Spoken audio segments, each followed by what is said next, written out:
Check, check. Appears to be working. Hey everybody, I'm Photo Joseph, and I am going to be taking you on a tour today of the brand new Blackmagic ATEM Mini, one incredibly impressive piece of hardware. Now, this show is going to be a little bit different than the last few months of edited shows, because while this does appear and will appear to be an edited show, this is actually recorded live to tape. Not broadcast live, but recorded live to my recording here. All switching, all camera angle switching that you see in the show today will be performed live through the switcher itself. So this is very much proof in the pudding, showing you exactly how this whole thing works. So let's back up a little bit. What is the ATEM Mini? Well, first of all, the Blackmagic ATEM hardware line is a very big, very expensive line of hardware for doing live switching, for broadcast. I own a ridiculously expensive one that allows me to do the live shows the way that I've always done them. And it has a whole bunch of inputs and has a lot of fancy features that this does not have. But this little guy here actually has features that my big bad boy doesn't, which is a little bit disturbing to some degree, especially considering this is only $300. One of the main things that this has that my switcher does not is a scaler on every input. So let me back up a little bit even farther to explain what I mean by this. First of all, as a switcher, the whole point is you feed in multiple inputs into this. In this case, it's up to 4 inputs in, different camera angles, computers, whatever you like, and then you choose which one goes out. You have a switching hardware to choose which one goes out. On a traditional ATEM, every piece of, every camera, every input, everything coming in has to be exactly the same size and frequency, meaning it has to be 1080p at 29.97 or whatever you choose. It all has to be the same coming in, and that is also what goes out. You don't have to do that with this. This doesn't have that limitation. This will actually do its scaling in real time. In fact, what I've got right now is this camera coming in at 1080p 2997. This camera up here, and we'll go through all the inputs in a moment, this one up here is 1080p 24. That's 24.00 true 24p. This one over here is coming in at 5994, and then the computer I think is set to 25 hertz right now. I am outputting a 30p or 2997 file for recording. So it's completely scaling on input and then on output as well. It's kind of remarkable that it does that. Normally scalers are individual things you have to buy, and they're quite expensive to get good ones, and these are now built in, and from what I've seen so far, they look top notch. So this is scaling all these inputs that are coming in, which is wonderful. Matching the frame rate doesn't matter. Just plug it in and away you go. The whole point of this thing, as I said, is switching. So let's take a little tour of the hardware while taking a tour of what is actually plugged into it right now. So let's get this out of the way. And here we go. This is my hardware box right here. I'm going to go from camera 1 to camera 2. Camera 2 is this guy over here. Camera 2 is looking over my shoulder, and I can see the switcher on here and all the other gack that I've got going on. We'll come back and explain what everything is. Input number 3 is going to be this camera right here. So if I go to 3, that's this camera, a close-up of the switcher itself. And then input 4 is the computer screen. I've got my computer plugged in so that we can take a tour of the software. Now, that software that you just saw is the software for the ATEM switcher, but this is not required. You can actually do a lot of everything we're going to show in the beginning, you can do without touching the software at all. The software just allows you even more control, but everything that you need to use this as a switcher is built into the box. So I explained that I've got these different inputs coming in, camera 1, 2, 3, and then 4 as the source is my computer. The output right now is going into a recorder into this TV. So if we look at this angle here, you'll see one of these cables coming out is actually feeding into my Atomos Ninja, what is this thing, Ninja Inferno. You can see the red box. This is actually recording right now. That's what's recording the show. And then I'm feeding out from there into this monitor, and that is simply so that I have a picture here to see, which I probably don't really need this because I could just look at it on the display there, but you know, I have it, so I set it up this way.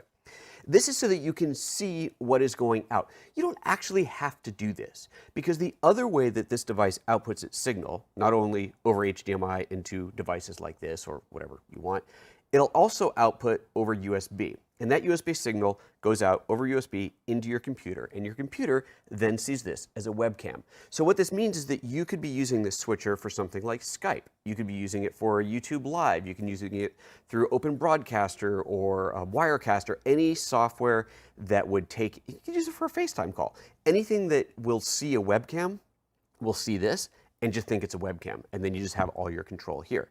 Now, I want to point something out. when you look at the box, it says streams to Facebook, YouTube, Facebook, Twitch, Skype. It's a bit of a misnomer. This box doesn't stream to anything. This box is not streaming hardware. It is not an encoder. It is not streaming hardware. It is not going to get you onto the internet. You still need something else between this box and the internet to get there. For most people, that's going to be your computer. And it might be, like I said, you're using Open Broadcaster, that's OBS, you're using Wirecast, or just using Skype, something along those lines, and that's great. Or you could use hardware. So for example, this right here is an Epiphan Webcaster X2. This is a low-cost hardware streamer that I could take the HDMI signal coming out of here directly, or the recorder and then into here, whatever you like, and then use this to stream online. And if this is something that you're interested in seeing the whole solution for, let me know that in the comments. I'll be happy to do a show on that. It's been a while since I've looked at this guy. It's a great little hardware streamer, hardware encoder, and I've got a full setup of kits for it, so like this tiny little keyboard so that you can control it, and tiny little monitor so you can see what's going on. It's kind of fun. So if you want to know more about that, let me know. I'll do a dedicated show to that. But anyway, the hardware itself is switching between all the inputs, and that output goes either to HDMI or to USB, and actually it goes to both simultaneously so that you can use both an external recorder or monitor and feeding it into your software. So now let's take a look at the layout of the buttons and what these things all do. So let me go in for the close-up up here, looking at camera 3, and essentially here's the breakdown. So obviously inputs 1, 2, 3, and 4. Above these, above each input, you have 6 buttons that are related to audio. The audio is, well, your options are levels up and down, volume up and down, audio off or on, reset, which just resets everything back to its default.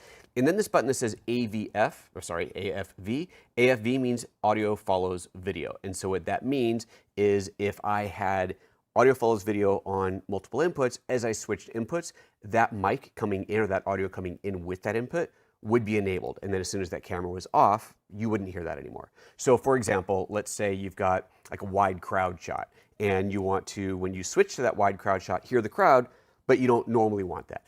Or you've got a journalist on camera with a microphone who's outside somewhere and they're feeding into your system. And when you switch to them, of course, you want to hear them. When you switch away from them, you don't. So a couple of ideas of how you might use audio follows video. Or, as you saw in here, you could have the audio simply on and then that's on all the time. And so the way that my audio is set up right now for this recording is I am feeding through a wireless mic pack. I'm wearing a Sennheiser AVX pack that is plugged, the receiver is plugged into that camera. So my audio is tied into that video coming in here. The device also has dedicated audio inputs, but here I'm going to tell you one of the problems right away. If you use the dedicated audio inputs and you have control over those right here, so there's your audio, let's say that's mic 1 and mic 2, there's 2 little mic ports on the back on here. If you use those, there's no method that I've found yet, and I've gone through the software and I've searched the manual, there doesn't seem to be any method to delay the audio. And you might think, well, why would you want to delay the audio? The inputs on this device are all HDMI.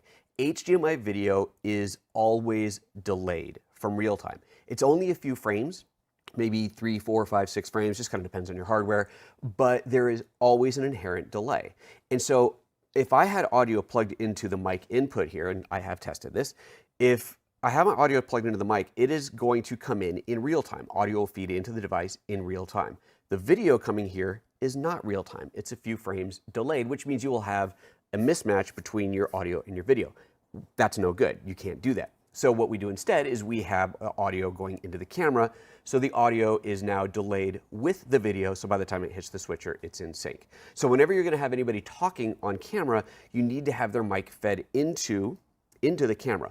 Or instead of plugging the mic directly into here, you could plug it into some type of hardware mixer that has built-in delay. A lot of hardware mixers will have built-in delays, and that would allow you to do that. And then you just find the right amount to delay that in.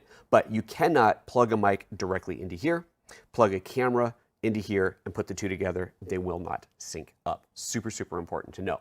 You could now still use it though as like background music. Let's say maybe I want some music to fade in and out to background track, something like that. That'd be a perfectly good use for that input as well.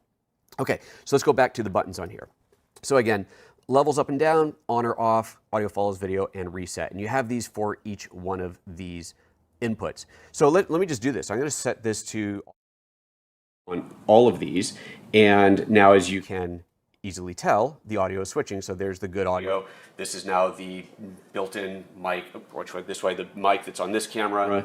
This is now, we're listening to the mic on this camera here. And if I switched over to the computer, we wouldn't hear anything at all. So I'm going to go back over here and set that back to on. Let's do this and turn off all this other audio. So that audio is on, the rest of them are off, which is what I want for this show. Okay. Next up, over here on the right, you'll see two buttons, still and black. Black simply takes the frame to black. That's all there is to it, pretty straightforward. You can go back to whatever shot you want. So black just takes you to black, and it's instant. It's just an instant cut to black on there. Still loads up the still frame. Now, the still frame from the still store is something you do have to use the software to do. The software, the ATEM software, is how you load your images into here. But the images are stored in the device. They're uploaded into the device, and there is room for 20 stills on here. Let's take a look. There's room for 20 stills on here. Now I've loaded one on here, so what that means is if I go over here and I push the still button, we're going to see that one picture that I've loaded up there, which is now a perfect opportunity for me to introduce to you picture-in-picture modes. This is another feature we have in here. We'll come back to the buttons in a minute. I want to do this now because this is a great chance for me to tell you that, so this picture right here, that picture there, that's India. I did a workshop in India last year. I'm going back. I'm going back in November of 2020. If you are interested in an absolutely mind-blowing photography tour through India in late 2020, let me know in the comments, but more importantly, sign up for my newsletter. Go to photojoseph.com, find the newsletter button, tweet me, whatever. I'll let you know. I'm going to start selling those tickets soon. I'm only taking 6 people, and I've got 5 already interested. Those are kind of like my early pre-announcements, people who've been on workshops before with me. So yeah, there's not going to be very many seats, but it's going to be awesome. Anyway, okay, let's get back to this. So back to this. So that's what the still store is. And again, in the software here, you could load up to 20 of them. And then whichever one you want, you simply drag over, and that's what loads it up. So that's the first thing we've seen where you have to use the software to do anything. But if you don't need the still image on there, then you don't have to use that, and that's perfectly fine. Okay, let's get back into this. We have over here a button that says cut, and you've noticed that every camera change that I've made has been a strict cut, a hard cut. You can also do transitions. So a transition is called auto, and an auto will transition, and it could be anything from a simple cross dissolve, that's what mix is. Dip will be a dip to color, and by default it's white. And then you have a push, you have a squeeze, and you have a left to right or a top to bottom wipe. The duration of that transition is set right here. You can set a ½ second, 1 second, 1.5, or 2 second transition in there. So let's do a top to bottom. It's set to 2 seconds. We're in auto, so now when I go to choose a new camera angle, you'll see that nice slow wipe. I'm going to set it to a side to side, go to 1, and we see that slow wipe over. I can speed that up. Let's go set that to ½ second, and we'll do a squeeze on here, squeeze into another camera angle. The mix is a simple crossfade. So nice, simple cross dissolve in there.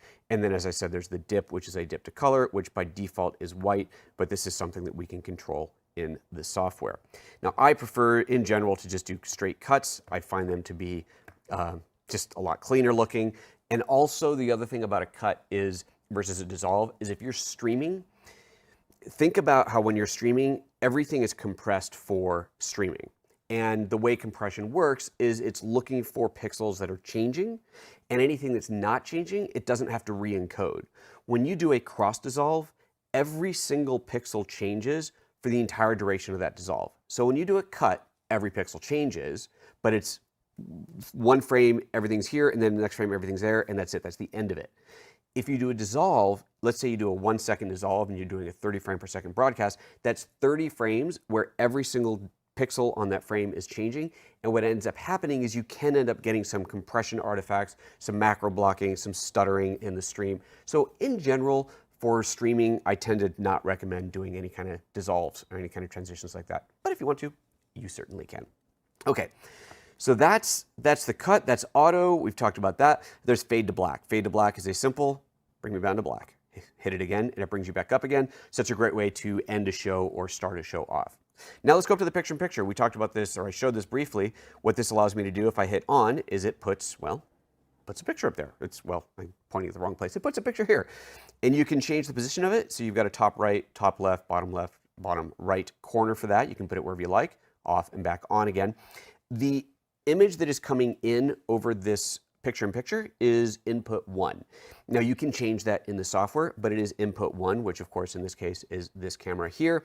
So if I wanted to be doing a software demo and have a picture-in-picture of me in the corner there, I could do that. Now the size of this, you'll notice, is quite small. And this is where we start to get into things that you can do in the software. You can change that. What I have not figured out yet, is how to reprogram these buttons so that they load the picture-in-picture in a different size. And I've looked at the XML code. I'll show you this in a moment. I don't think it's changeable. I think that's hard-coded in there, but you could still change your picture-in-picture by doing it in software and building macros in software, just not using these buttons to do it. So I'm hoping that there is a way, if someone watching this knows how to reprogram the ATEM so that you can use have your picture-in-pictures be different sizes than the default positioning, I'd love to know it, but yeah, right now I don't. Last button on here that I want to show you is up here, the key. Now this is really, really special. So the key would be like a green screen, blue screen keyer. The key that's built into this is apparently phenomenal. In fact, I didn't realize exactly how great it was, but a buddy of mine, Guy Cochran at the DVE store, called me today. We were chatting, and I asked him to send me a little video recording of him doing this. So, okay, I lied, not a complete unedited show. I'm going to insert that here. So one of the things that people aren't talking about inside of the ATEM Mini is the keyer. So it actually has the advanced keyer inside of it. So I have one of the boxes right here, and on the box you'll see that it says ATEM Advanced Keyer.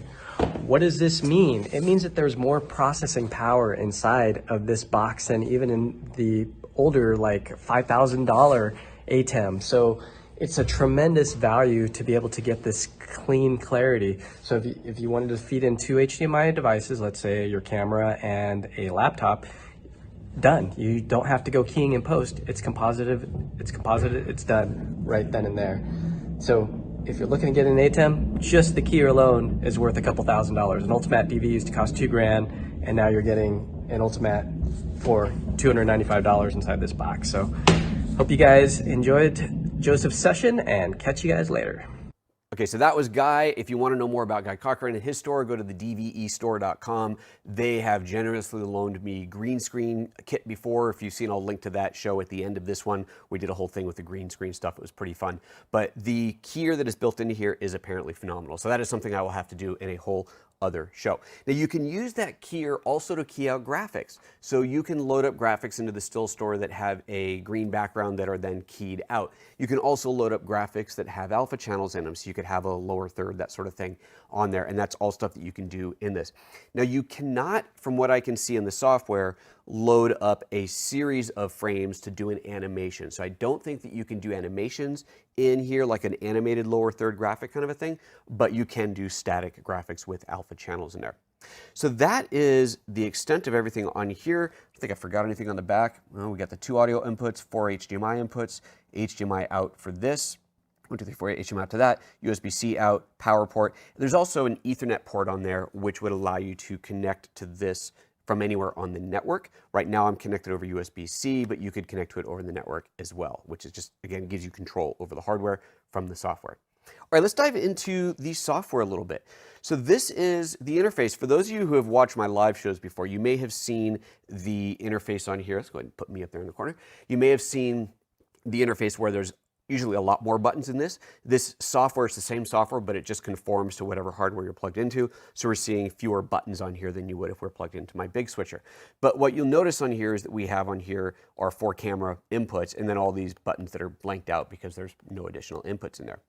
I can control the camera here just like I can on the hardware switcher. So if I switch over to, if I hit camera 3, it loads up, and now we're on 3. On the software, I'm going to hit 2. And on the software, I'll hit 3 again, and on the software, I'll hit 4 to go back to that. So I do have the ability to control that from there, which is pretty cool. I can do things like go to black, load up color bars. There you go. We can load up color bars from there. There's a lot of other things, and there's a lot of stuff that we'll get into in future videos. Again, if you're interested in this, let me know in the comments, and I'll do some more videos on this thing if it's something you guys want to see more of. The picture-in-picture is handled through something called the upstream keyer. Again, stories for another day. We can get into all that. But all of the controls on here, so you have your mix and your dips and your wipes, all of those controls, again, are able to be controlled within the software as well as on the hardware itself. We go within the media tab. We see the media store, which we already saw. But here's something else that is incredible. The audio capabilities of this device absolutely blow away the audio capabilities of my big ATEM. Now, this is partially in software. Well, I guess it's really all in, I think it's called Fairlight. I probably should have looked that up. And I think, well, I don't know if I'm going to get any of this capability in my ATEM when I upgrade it. There's a software update for it. I don't know if it can do this, but let me just show you what's in here. This is insane. So we are, once again, looking at my audio coming in on channel 1 right there. So we see it on there. You can see these other ones are all muted. I could turn them on here, so now you're hearing that other camera audio and so on. Not only do I have the ability to adjust levels on here, and by the way, let me just show you this real quick. If I go back to this view, so I have on here these little arrows up and down for changing levels. We go back to this, and I'm going to hit those arrows, and you can see, you can hear, of course, the levels changing on that. And if I hit the reset, it's going to take me back to the reset position. So that's kind of fun. It's always, I just find it kind of cute and amusing to make changes on a hardware device and see things happening over here in software like that. It's just kind of cool. Anyway. All right, back to this. Let's get that picture-in-picture back up as well. So, all right, so you got your levels, you got your on-off, there's your AFV button, and so on. But then there's these two new things, dynamics and equalizer. Let me start in dynamics. Look at what we've got in here. You have an expander, you have a gate, compressor, limiter, an incredible amount of control over your audio. In fact, we're running the expander on here, which I discovered is incredible. Let me just turn this off for a minute. This is my room without the expander on. This is my room normally. So you're getting a little bit of background noise. I've turned off my heater. It's late, so the neighbors aren't here. They're not there. Fans aren't on. My humidifier is off. There's still highway noise. There's room tone. But when I turn on the expander, it just does a phenomenal job of cutting all that crap out. It's really amazing. Now the gate is, I found it to be a bit too aggressive. I think the gate is too harsh in its default settings, but you do have complete control over that, as you can see in the software. We go back to the expander on there. There's a compressor, which playing with, like this stuff, I don't fully understand exactly how the different settings, what the different settings affect in there. So if I just turn it on, we're hearing, I think the overall levels are quieter, which obviously we can compensate for. I think it's bringing the floor and the ceiling down a little bit too close to each other. I don't like the way this sounds, so I left that off. But again, maybe with the right settings, it would be better. And then you have a limiter. I don't have the limiter turned on because my mic has a built-in limiter and it wasn't making any difference. But if you're using a mic without a built-in limiter, as most are, then you probably want to have that on. So that's pretty incredible, right? Now, let's go back to this. Now we run into the thing. I've done this mistake on live shows before where I was showing you the software, but you weren't looking at the software, you're looking at me. That's okay. You know what you needed to see. There's the compressor, there's the limiter, but let's just turn all that off. Now, let's go into the other fantastic feature in here, a full equalizer. You can go in here and control, what do you want? Add a little bit more bass into your voice in there. I'm not listening right now to myself, so I'm not sure how exactly this is affecting me, but you have a full EQ in here that you can adjust for each individual input. Just remarkable. I'm going to reset it because I don't know what I just did to myself there. But this is absolutely, absolutely incredible. All of this built into this tiny little $300 piece of hardware. So I think I'm going to wrap the show up with that. 4 inputs with scalers built into them. That, again, that's the mind-blowing part of this. You can feed anything into this. I plugged in my iPad. I plugged in a bunch of different cameras. Everything worked flawlessly.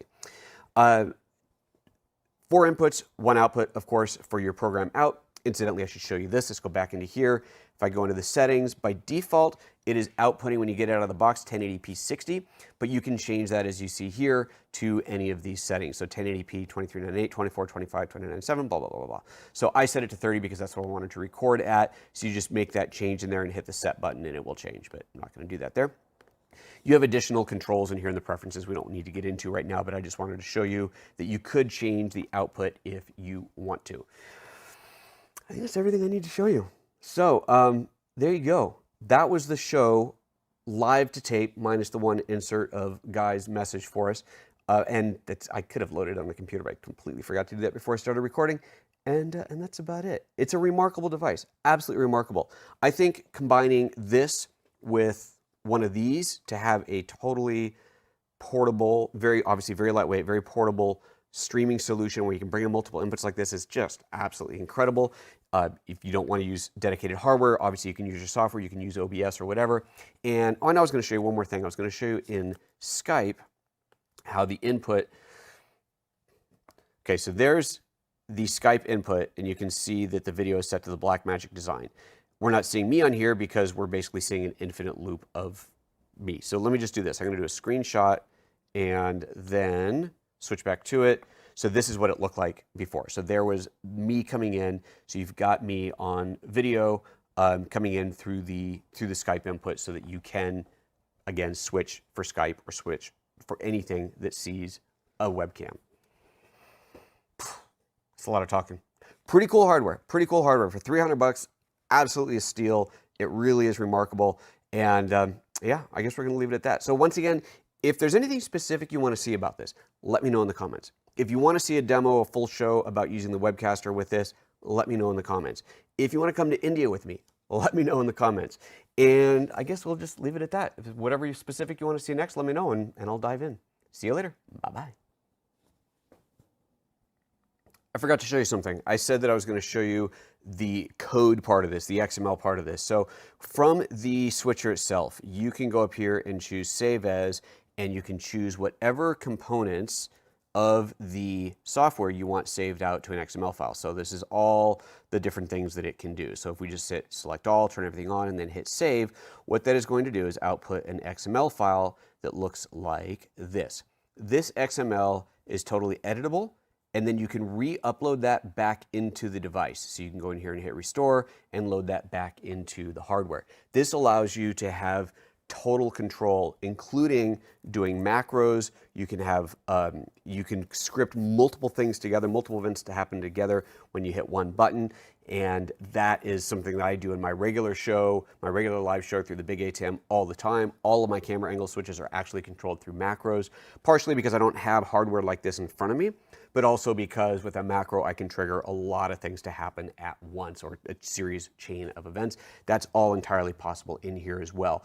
To do a macro, it is as simple as hitting record, doing the actions, and then hitting stop. However, what I found is that for most of them, you end up wanting to go in and tweak the XML, and that sounds a lot harder than it is. Once you start to look at it, you kind of start to understand what it is, and you kind of do a little bit of reverse engineering. You figure things out, figure out how to write your own lines of code in there too if you want to, but you don't have to. You don't have to do that. You can just hit record and go. Okay, I had said I'd show that to you and I forgot to, so all right, now I'm out.